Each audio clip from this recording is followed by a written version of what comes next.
6:00 ay nag-rounds na si Sandro dahil 2 linggo siyang nasa bakasyon. He was supposed to leave Malaysia early pero hindi pumayag ang ina. Sa Malaysia nag-celebrate na ika-10 kaarawan ni Jay-Z na anak ng kuyang si Zayn kasama rin ang pamilya Rosco. At sa panahong nasa Malaysia siya ay muling ginulo ng isang babae ang isip niya. Just like she did 2 years ago when she left him and took his goddamn 500,000 pesos. Balak niyang usisaing muli si Beth kung kailan ang balik ng babaeng yun sa klinik ni Marco. He was intrigued. Sa pagkakakwento ni Beth ay tila may namamagitan kay Marco at sa babaeng yun. Marco is rich, no doubt about it. Pero hindi pa rin si Sandro makapaniwalang kayang patulan ni Danica, ang matandang doktor. Not unless she needed another 500,000. A gold digger. Eksaktong 8:00 ay nagpasya si Sandro nung umakyat sa opisina ni Marco para makibalita sa mga pasyenteng hindi niya nabisita habang nasa Malaysia siya. Dahil sa salaming dingding, malayo palang inatanaw niya ng babaeng muling gumugulo sa isip niya. Napako siya sa kinatatayuan. She was elegant looking in her white uniform na kahit nakatalikod ay sumisigaw sa appeal. Is she working for Marco now? Tumikim siya sa kabumati kay Beth. Nakita ni Sandro na nagulat to sa presensya niya at bahagyang namulang pisngi nito. Saka mabilis na tumalikod na tila may aayusing files sa cabinet. Napakunot noo si Sandro. Is she working here? Tanong niya kay Beth at matalang nitong sumagot sa kanya na tila hindi nito gusto ang babae. Since when? Since 2 weeks ago, tamad pang sagot nito. I didn't know. Akala ko'y pasyente siya ni Marco. Hindi ko rin alam. Dr. Sullivan instantly hired her. Pagpasok niya sa kapa lang niya dinala ang resume niya. Lakas ha? Sarkastiko ni Sandrong wika saka tumayot lumapit dito. Hi, I am Sandro Albano. Since Dr. Sullivan hired you, we'll be working together also. Tinanggap naman itong pakikipagkamay niya, ngunit saglit lang na tila ito napaso. Danica Gamboa, mahina nitong sagot. Nandyan na ba si Doc? Tanong ni Sandro kay Beth, muli siyang bumalik sa pagkakaupo pero ang matay hindi inaalis kay Danica. Wala pa, pero parating na yon, sagot pa rin ni Beth. Si Danica naman ay akmang lalabas ng pinto. Pupunta muna ako sa washroom. Paalam nito kay Beth habang ang matay panay ang iwas sa kanya. She's beautiful, isn't she? Wika ni Beth pagkaalis ni Danica. Hindi ni Sandro yung sinagot. Alam mo bang humalik pa sa noon niya si Doc nung unang araw niya dito? Hindi rin nila tinatagong pagiging close isa't isa. Dagdag pa nito.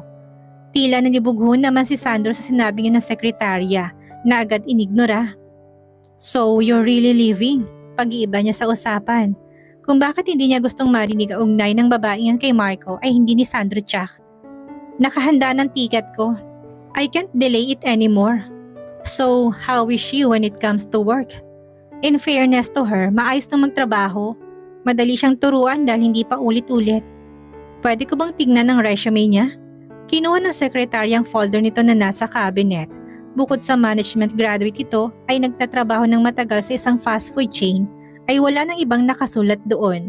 Ang magulang nito ay nasa Batangas at nakatira lang ito sa boarding house. Ibinalik niya kay Beth ang files nito. Ilang sandali pa ay dumating na si Marco. How's your vacation? It went fine. So, you have a new secretary. A beautiful one, ha? May halong biro ni Sandro sa matandang doktor. You know we're not getting any younger, Sandro. We need someone like her to keep our young minds stay with us. Where is she? Tanong nito kay Beth pero bago pa ito makasagot ay sumungaw na to sa pinto.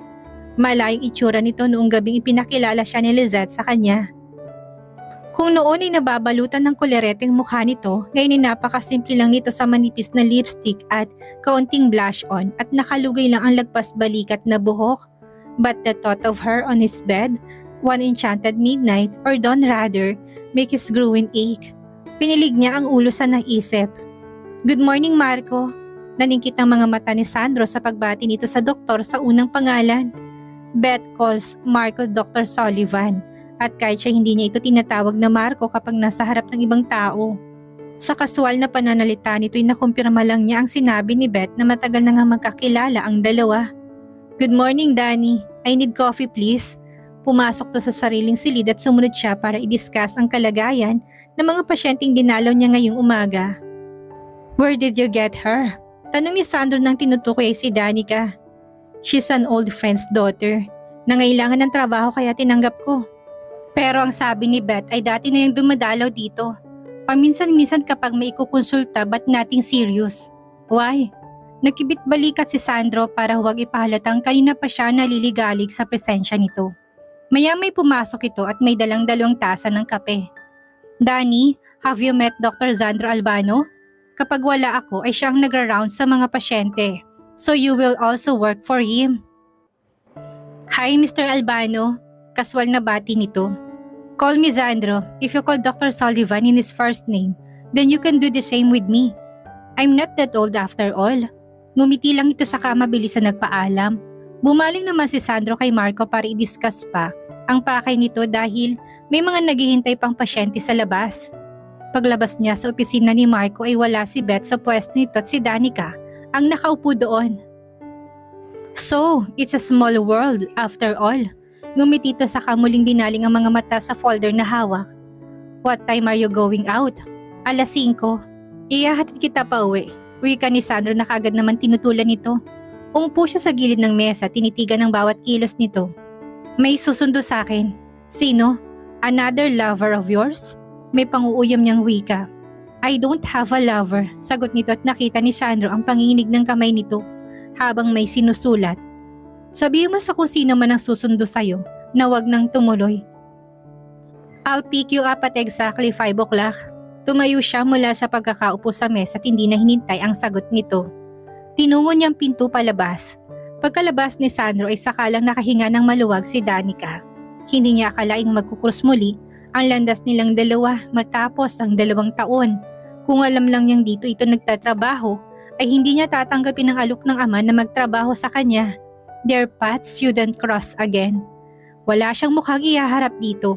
At sa mga lihim na sulyap nito sa kanya kanina hindi ilang beses niyang nakita ang panguuyam sa mga mata nito.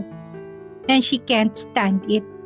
Kahit ang pag-uusap nila kanina ni Beth sa harap niya ay hindi niya nagustuhan. Malayong itsura nito ngayon sa puting kasuotan at may nakasabit na stethoscope sa leeg. The most handsome doctor she has ever seen.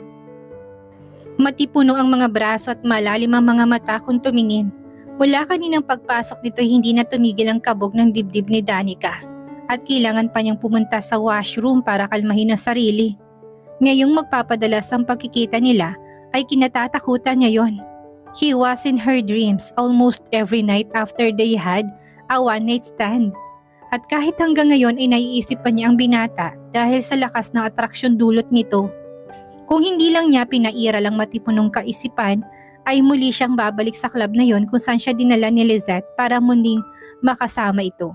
But she was glad school and work kept her insanity intact. Kung hindi na pariwara na siyang tuluyan. And now what? Kaya pa ba niyang panaigin ang matinong kaisipan? Maghapon si Danica na balisa at napansin niya ni Beth kung naging mabuti sana siyang kaibigan nito ay baka nahingahan niya na ito ng problema. But she was distant and cold most of the times. She misses Lizette. Sinadya niyang huwag makipagkomunikasyon dito mula nang mangyari ang gabing iyon. Naging abala na rin siya sa pag-aaral at trabaho na nakatulong sa kanya para makalimot. But now, she really needs a friend. 3:00 ay kinuha ni Danica ang cellphone sa bag at lumabas ng silid. Nagbago siya ng number pero nakarecord pa rin doon ang telepono ni Lizette at umaasang ito pa rin ang gamit ng kaibigan. Naka5 ring pa yata bago sumagot ang sa kabilang linya. She sighed in relief. Danica? Oh God, where have you been? Hindi ni Danica alam kung galit ito o natuwa na tumawag siya sa takas na boses nito nang magpakilala siya. Kamusta ka na? Eto, buhay pa rin. Bruha ka, bakit pati ako pinagtaguan mo? Asan ka ngayon? Andito ako sa St. Luke's, nagtatrabaho. Mag 3 weeks na. Ikaw, saan ka? Dito pa rin sa dati kong apartment. Meet naman tayo minsan, namiss kitang bruha ka. Natawa si Danica sa sinabi nito pero masaya siyang muli silang nagkausap. Sa Sabado, puputahan kita dyan, pangako niya sa kaibigan. Sa kanya na ikakwento ang tungkol kay Sandro dahil gumaan naman na ang pakiramdam niya. Pagkatapos nilang magkamustahan ay nagpaalam na siya rito. Eksaktong 5:00 ay nakita ni Danica na si Sandro nakatayo sa pinto habang nakapamulsa ang mga kamay.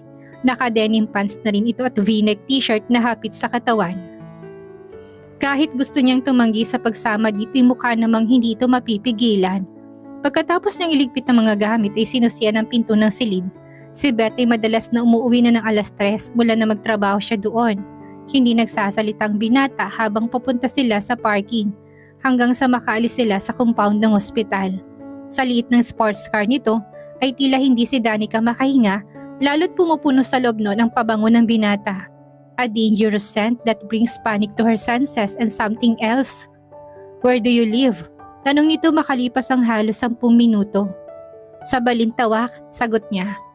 "I saw your resume and I wonder what you did with the money. Kung sa boarding house ka lang nakatira, you could at least list an apartment." Hindi si Danica sumagot. Wala siyang balak ipagkausap dito tungkol sa buhay niya dahil hindi naman sila magkaibigan. Iniliko nito ang sasakyan sa isang fine dine restaurant sa Timog Avenue. Nang magtanggal ito ng seatbelt ay kumunot ang noon niya. Kanina ito nang nagdesisyon na ihahatid siya at i-cancel ang sinumang dapat isusundo sa kanya. Ngayon naman ay walang sabi-sabing kakain pala sila sa restaurant. Hindi ba alam ng lalaking ito na gusto niyang umiwas? "Hindi mo ba tatanungin kung gusto kong kumain? It seems that you decide whatever you want without even asking me." "Because I don't take no for an answer." Hindi si Danica nagsalita at nakahalukip-kip ang mga braso na tila wala siyang balak lumabas ng kotse. Isinandal naman ni Sandro ang likod sa upuan at bumuntong hininga bago nagsalita. "Look, I saw how shocked you were when you saw me this morning. You were so conscious. We will be working hand in hand in the next few days. At gusto ko lang mapalagay ang loob mo sa akin." Pinindot ni Sandro ang seatbelt niya para lumuwag iyon. Alam kong lahat ng empleyado ay gano'n na pakiramdam sa unang mga linggo sa trabaho. Unless there's another reason why you're trembling like that. Kung anong ibig nitong sabihin na hindi ni Danica alam, napilitan siyang alisin ang seatbelt sa katawan saka lumabas ng kotse. Hindi nito kailangang malaman na ibang dahilan ng panginginig ng mga tuhod niya mula pa kaninang umaga. Habang naglalakad papasok sa restaurant, ay nakahawak to sa likod ng bewang niya. His body is closer and his breath touches her hair na tila sinasadya nitong pagkakalapit nila. Her senses overwork pero pilit pinaglalabanan ng kaba. "What's your order?" "Sandwich at juice na lang." Nang maka-order to sa waiter ay muling bumaling sa kanya ang binata. "Paano mo nakilala si Marco?" Tanong nito sa kanya. Isa sa mga tanong na gusto ni Danicang iwasan. "Sa kakilala lang." Then he mentioned that Beth is leaving by next week already. "Kung sa Balintawak ka nakatira, bakit hindi ka lumipat na mas malapit sa ospital? Total bed spacer ka lang naman." "Okay pa naman ako sa tinitirhan ko. Nakapalagayan ko na rin ang loob ang mga ka-boardmate ko." Nang dumating ang order nila ay nagsimula na silang kumain. Halos hindi ni Danica malunok ang sandwich na in-order dahil sa presensya ng binata. Sana'y alak na lang pala ang in-order niya imbis na juice. Kailangan niya ng pampakalma. "Relax," wika ni Sandro na tila nababasang nasa isip niya. "I only eat the food that's in front of me, not the lady no matter how lovely she is." Seryosong wika ni Sandro. Hindi naman si Danica sumagot. Mabilis niyang inubos ang sandwich na hindi niya alam kung natunawan ba siya o hindi. Habang siya'y nagre-revolusyon ng dibdib. Si Sandro naman ay tila kalmadong-kalmado hanggang sa makabalik sila ng sasakyan at maihatid siya sa boarding house. "Salamat," wika niya pagbaba ni Danica ng sasakyan nito. "Sweet dreams, babe." Pahabol nitong sabi bago siya mabuksan ng gate. Umalis na rin ang sasakyan ni Sandro bago pa man si Danica makapasok ng tuluyan. Kinabukasan ay maaga ulit si Sandro sa opisina at kasama nila ni Beth na naghihintay kay Marco. Pinilit ni Danica na kalmahin ang sarili at maging kaswal sa harap nito. Pagdating ni Marco ay kagad na nag-usap ang dalawa sa silid ng ama. Inasikaso naman niyang mga pasyenteng naghihintay sa waiting area. 11:00 ay dumating ang asawa at anak ni Marco. Both women are sophisticated and classy in their own way. Matanda na rin ang asawa nito, mas matanda sa mama niya. Si Bea naman ay halatang mataray at mata pobre. Tuloy-tuloy itong pumasok sa opisina ng ama kahit may pasyente pa itong kausap. "Huwag mo nang pakialaman kung anong gustong gawin ng anak ni Dr. Sullivan." Paalala ni Beth sa kanya sa mahinang tono. "Aawayin ka lang yan," pabulong pa nitong sabi. Nakita ni Danica na lumabas muli ang babae at nakasimangot na tila inip na inip. Nang dumating si Sandro ay nagbagong anyo nito at nagpakawala ng matamis na ngiti. Hello babe! Glad to see you. May lunch kami nila dad. Wanna come? Sure, but still I have two patients to attend to. Kinawit ni Bea ang braso nito sa binata at inihilig ang ulo. Iniwas ni Danica ang tingin dahil sa hindi may paliwanag na kirot sa dibdib. I will wait. Sasabay na lang ako sa kotse mo kahit mauna na sila ma'am sa Aberdeen Court. Lumabas ang huling pasyente ni Marco at lumabas na rin ang ama dala ang gamit nito. Sinalubong ang asawa ng halik saka bumaling sa anak. Bea, meet my new secretary, Danica. Good morning Miss Bea. Bati ni Danica ngunit hindi naman siya pinansin dahil ang tingin nito'y nakatuon kay Sandro. Nang mapatingin siya sa binati nagtamang kanilang mga mata, una siyang nagbaba ng tingin saka ibinalik sa mesa ang atensyon. Agad ding umalis ang mag-asawa at si Bea naman ay nakasunod kay Sandro. Nagkunwari naman si Danica ang abala sa trabaho at hindi na tinapunan pa ng tingin ng mga umalis. Ang swerte ni Bea no, ang gwapo ni Dr. Albano. Hindi ni Danica alam kung siyang kausap nito dahil ngayon lang ito nagsalita sa kanya nang walang kinalaman sa trabaho. Pagangat niya ng mukha ay sa kanya ito nakatingin. May relasyon ba sila? Kunwari kaswal niyang tanong. Sa tingin ko, hindi tinatagong pagkagusto ni Bea kay Dr. Albano. At alam mo naman ng mayayaman, karaniwan ng pinagkakasundong mga anak. Noong nakaraan ay nagkaroon ng dinner ang pamilya ni Dr. Albano at Dr. Sullivan. Maganda naman si Bea at bagay sila ni Zan. Kung bakit tila nahirapan siyang lumunok pagkatapos sa sinabi hindi niya alam. Pero mas maganda ka. Wika nito sa kanya na ikinagulat niya. Alam mo bang kahit ako'y nagkagusto kay Dr. Albano, pero kahit maghubad yata ako sa harap niya ay walang epekto. Ngumiti si Danica dito tinitigan si Beth. Beth is somehow attractive if you are up with a modern kind of beauty. Marunong kasi itong magayos at alam pagkakamikap sa mukha. But there's nothing extraordinary. Bea is far prettier than her. Napapansin ko ng mga lihim na sulyap ni Dr. Albano sa'yo kahapon pa. Aaminin ko na intimidate ako sa ganda mo unang araw pa lang na sinabi ni Dr. Sullivan na ikaw ang papalit sa akin. I'm sorry, wala ka namang dapat ihingi ng tawad. Pero gusto ko lang ipaalala sa'yo, mahirap kalabanin si Bea.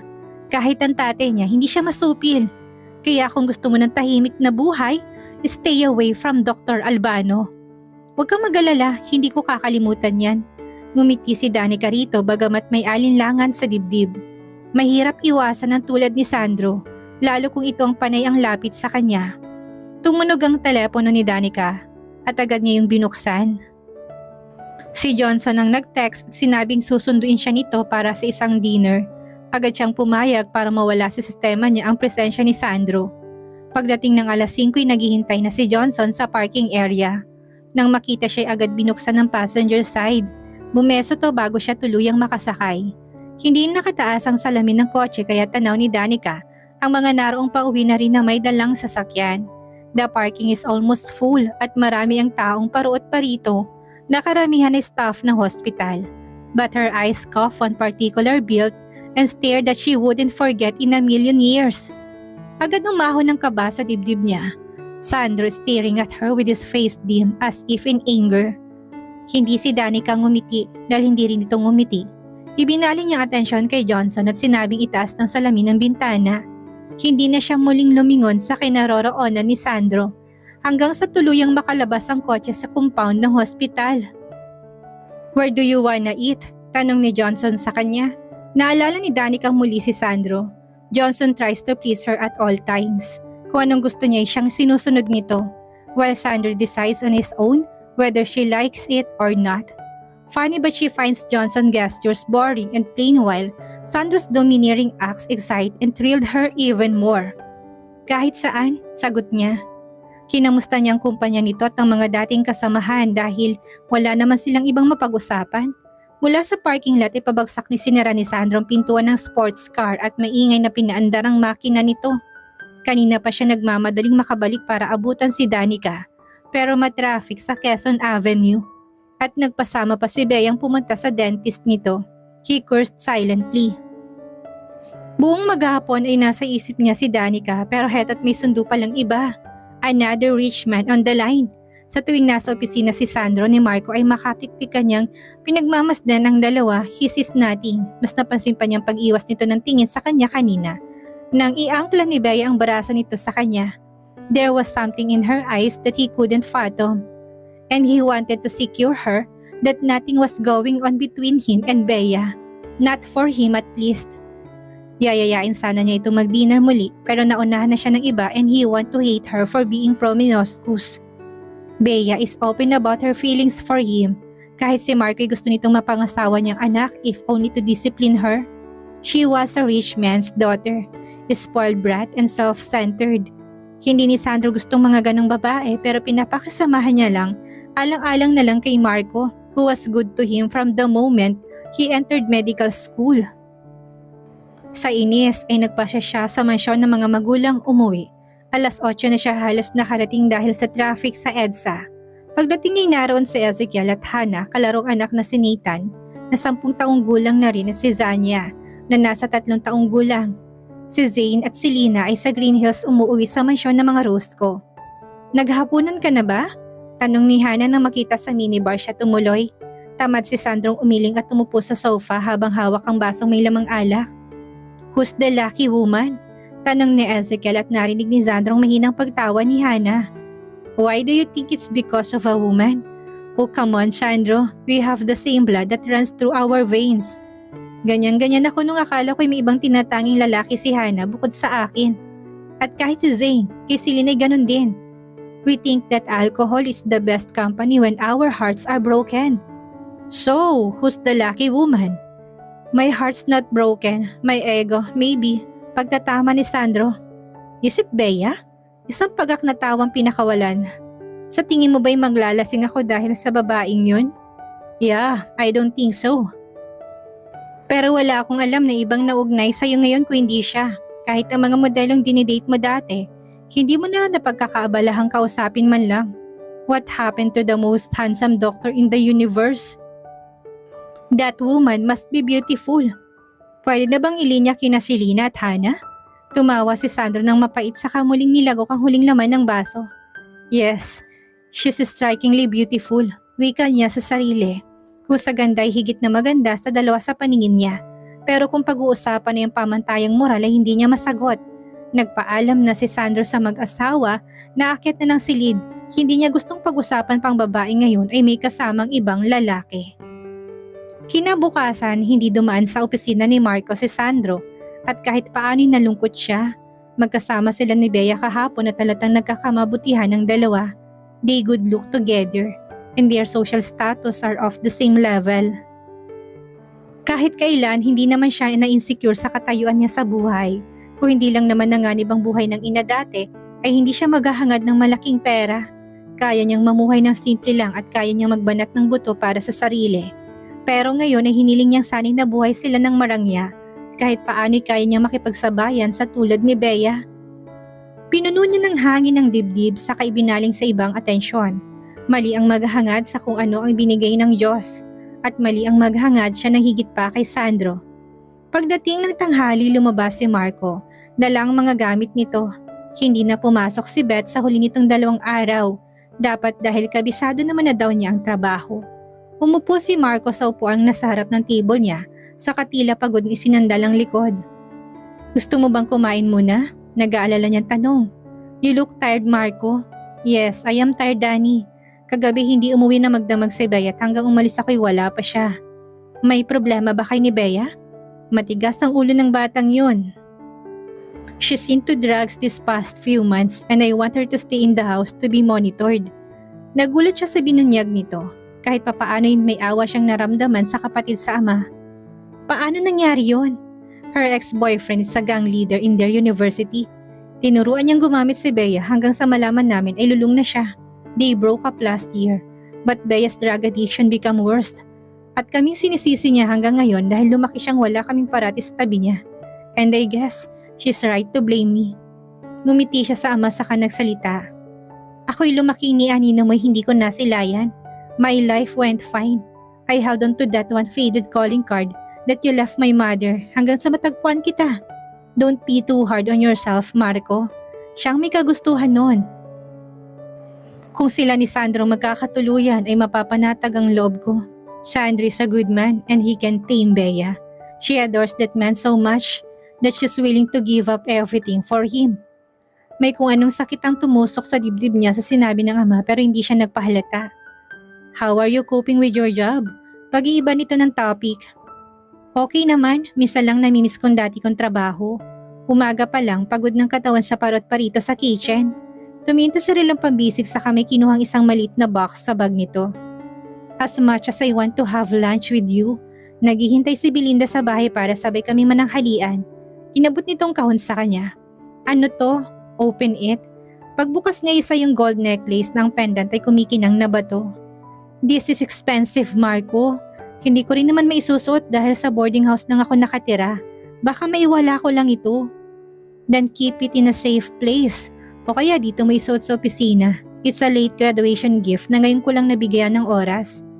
Belinda will ask if she finds out kaya pinabili ko kay Beth bago siya umalis. Thank you. O siya, aalis na ako. Mag-lunch ka na rin. It's past 12 already.